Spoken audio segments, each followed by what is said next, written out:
Let me get you spotlighted. Sorry, I did not, was looking for your name, came up someone else. Sorry about that. All right. Well, we're going to get started with Ryan. If you have a question for Ryan, raise your hand and let's kick things off here with Daniel McFadden. Go ahead, Daniel.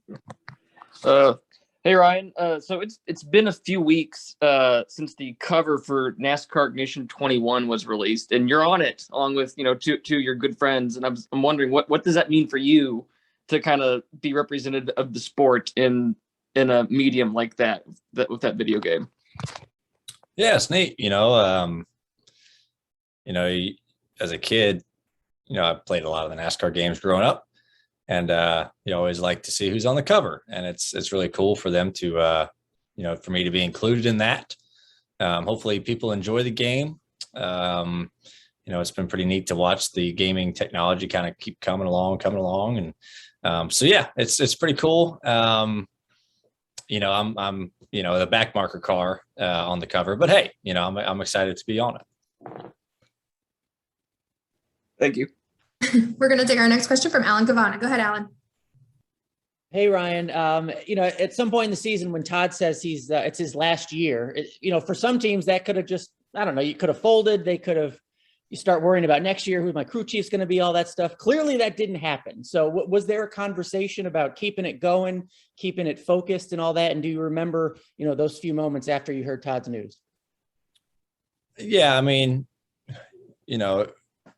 when Todd announced that he was going to move on, and step away from crew chief and roles, I couldn't be upset with him. He's been part of racing for a long time, done some great things, and it's been a pleasure to work with him, since the beginning of last year. And so my mindset went from, this up. I said, okay, well, let's just make it a memorable end of of your run, so just trying to, do well for him, trying to get him another championship. That'd be a heck of a way to go out, for him. So, and at the same time trying to, focus on this year and then, focus on the future for sure. But the main, thought point right now is to get Todd go out in a blaze of glory. That's what everyone wants. And, hopefully we can give that to him. So it's been a good year so far.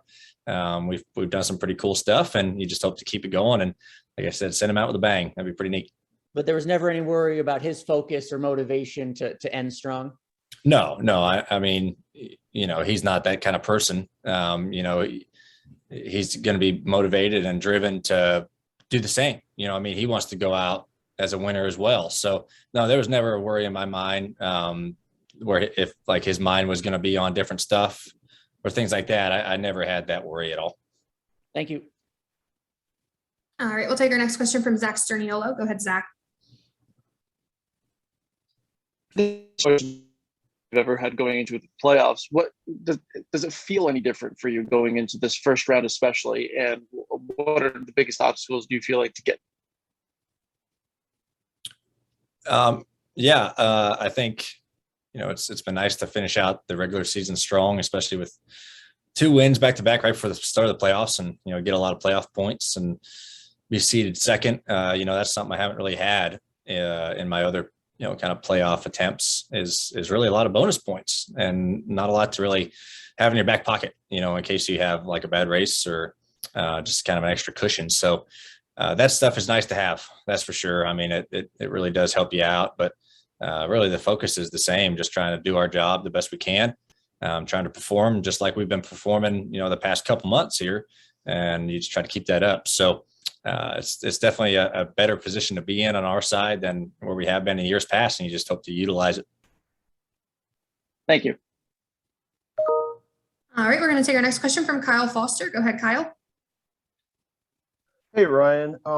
So obviously you already kind of hit on the wins. What does it kind of mean to be going in? And you might have just hit on this, the momentum, but obviously you have had your most successful season of your career. What has that kind of been like, and how nice is it to go into the season on a wave of momentum that you're on? That's great.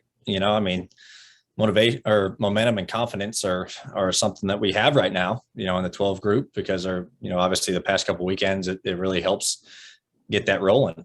So it's good for everybody, not only for the driver, but for the team as well, when they have a lot of confidence in themselves and their abilities.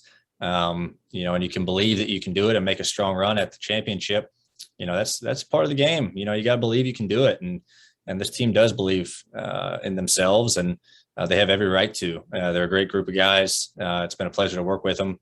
But yeah, it's just nice to end the regular season strong and have a good year. You know, 3 wins on the year, and you know, you hope to keep that going throughout the playoffs, and you know, keep transferring and try to, you know, make it to Phoenix and just have a shot at a championship. So it has been a fun year, and it has been nice to end the regular season out this way and start off Darlington here this weekend with a bunch of momentum and our heads held high, and just got to keep doing what we've been doing. Perfect. Thank you. All right, we're going to take our next one from Jack Johnson. Go ahead, Jack. Hey, Ryan. So last year, basically everybody in the Cup Series was kind of forced to adopt iRacing to continue forward. I wonder, with no practice and qualifying this year, just how much you're still using iRacing, and then also when you really adopted it as kind of a serious form to train for tracks coming up. Yeah, the iRacing piece, you know, that was something for all of us to do last year a lot, obviously, when we were shut down. And then we did some of it this year with that. And, you know, me personally, I'm not a big iRacing guy. You know, we utilize the Ford simulator in Concord a lot. You know, that's something that we go to a good bit, especially going, you know, to new racetracks, especially go to road courses. You know, we did Darlington this week just because there's that new patch in 1 and 2, not patch, new racetrack in 1 and 2, to kind of get prepared for that and get an idea. So that's like the most sim I'll do is the Ford simulator, because I feel like it's a great tool to use. But the iRacing side, it was fun to do, but it's not something I really do often.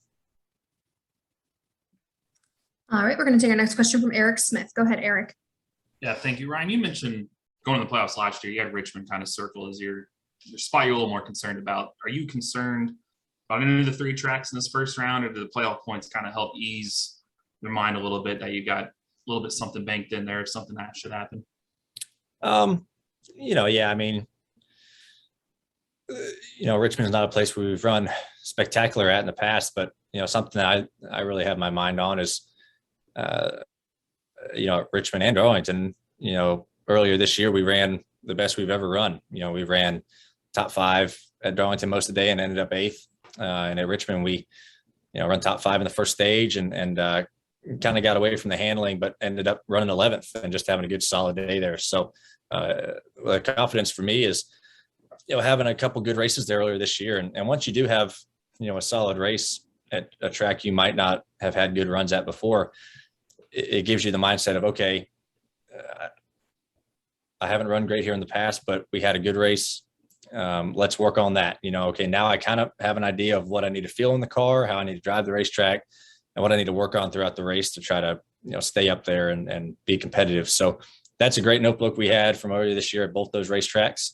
And I'm looking forward to getting back there, you know, to build off that, because I think we can run as good there as anywhere else. It was just a matter of time, and you know, you hope to utilize what you learned previous and apply it.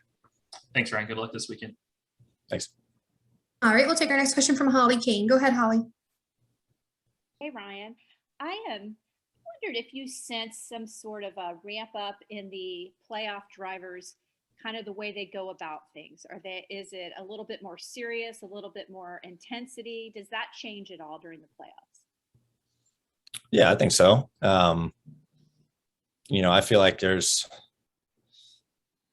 you know, everyone, you know, wants to say that, you know, oh, you try to keep the same intensity and mindset the whole year, you know, why just wait till the playoffs to kind of be in that mode. But I feel like even subconsciously it might change a little bit, even if you don't know it, of, you know, it's playoff time.